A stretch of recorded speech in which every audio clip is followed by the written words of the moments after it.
talking about basically how I became a shamanic practitioner, because it is a bit of a weird thing. It's a fantastically weird thing, and it's not something that a lot of people know about, so I thought I'd tell you sort of a bit of my background as to how I got there, and a few of the things that I do as a shamanic practitioner. So I was basically, well, early I was baptised Methodist, and then we moved to a C of E church because my dad was C of E as a youngster, and he is now actually a priest in the Church of England.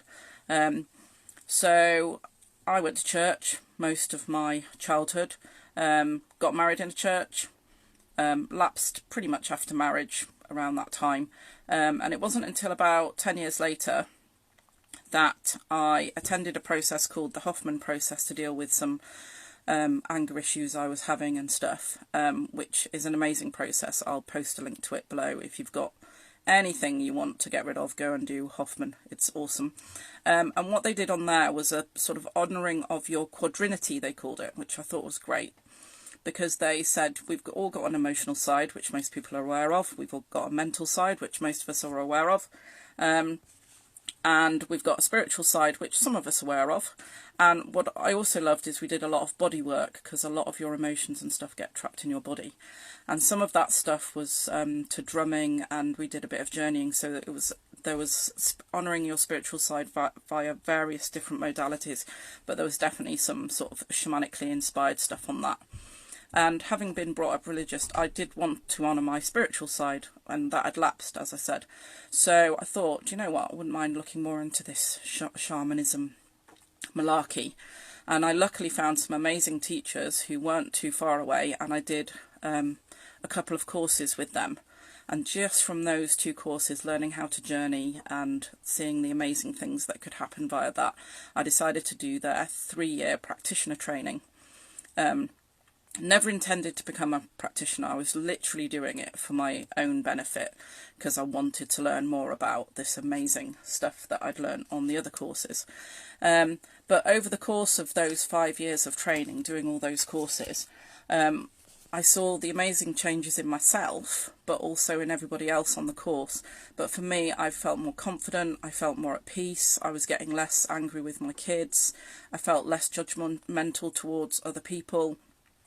And basically I wanted to share that power that I'd found on that course with others.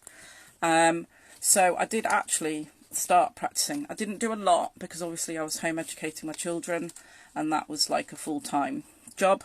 But I have seen clients, and I've seen the amazing things that I've been able to do for them, and the amazing things that I still experience via my continuing practice with the people I do that with. So basically, shamanism is a spiritual practice where there is belief that there are spiritual aspects to like physical and emotional issues, and there's various different things you can do. So the stuff I learned was Core Shamanic Practitioner stuff. So it's basically a guy who went round the world to lots of shamanic cultures, finding out what were the core things that all those cultures did. And it was basically journeying to their spirits to ask for advice via, normally via drumming. And that's what I do when I'm doing healings. I put the drumming on and I go and talk to my spirits about the best thing to do for that person. But there's various different things you can do. Power animal retrievals. Basically everybody should have a power animal. It's a part of you that empowers you, as its name suggests. But the other lovely thing about it is it connects you back to nature. And we are animals, are we not? So that connection back to nature and the power in nature, and that is just something everybody should have. It's amazing. I can do soul retrievals, and I'll talk a bit about that in a minute. I can do shamanic counselling if you've got a sort of more deep-seated issue, and that's amazing. So it's a bit like counselling. I don't really like the term counselling, but it's looking in depth at a problem, and it can be such an amazing, powerful process.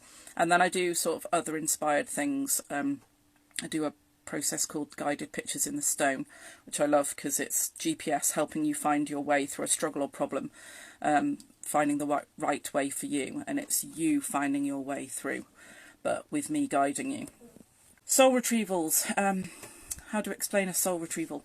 It's basically we lose bits of ourselves just sort of in everyday life, and So, for example, if a loved one dies and you feel they may have taken a piece of you with them, or you've kept hold of a piece of them, that's sort of not something you want to hold on to, because you're not supposed to do that. But if you feel that they've taken, you know, part of you with them, then you need that bit back to be a whole person, basically. Or say you had a car crash and you felt you went a bit to pieces, it was so shocking. So anything that shocks you, you can sort of lose a bit of yourself, and maybe after that you don't feel quite right, you know something's not quite right, you don't feel quite yourself. That's the sort of thing that a shamanic practitioner with a soul retrieval or a power retrieval can really help you with. I'm trying to think of some other examples. I mean, I've had ones from sort of things that happened to me as a child at school, where something's really shamed me and I felt like, oh, I just want to go and hide, and I might have lost a bit. And I call it soul, but you could call it energy, or you know that something's happened and you haven't felt quite right after that's happened, and that's something I can help with. But the main thing is, it's like an empowering practice, and what I love about it is it sort of empowered me to be my whole best self, and now I feel like I am more balanced, I'm more connected to the earth and where I live, and I'm living more intentionally. And that's what I'd love to be able to share with other people, sort of empowering people to be their best whole selves, so that they can live a balanced, connected and intentional life with sort of compassion and love for everybody who's around them. And that's what I feel it's given to me by just the process I've been through over the years I've been training, and with all the people I meet and do stuff with now. So I thought I'd just give a bit of information about the crazy stuff that I do. It's just an amazing process. It is one where it is worth coming to see me, or going and having a session just so you can experience it. Even if all you go away with is with a power animal that you can sort of put a picture up and remind yourself that you're an amazing being, and that you're empowered to be more of your amazing self, then who wouldn't want that? So if you'd like to know a bit more, then just get in touch with me. I'd love to have a chat with you. If you want to pass this on to anybody else, if you found it a bit like, oh, that reminds me of someone, or I think there's somebody who'd love to do that, just get them to get in touch with me, or message me or whatever. And if anything I've said hasn't been explained properly, just post below that you're like, oh, I didn't quite get that, and I'll try and do a better explanation. It is sort of difficult to get everything about this amazing practice across in a live, but I've done my best.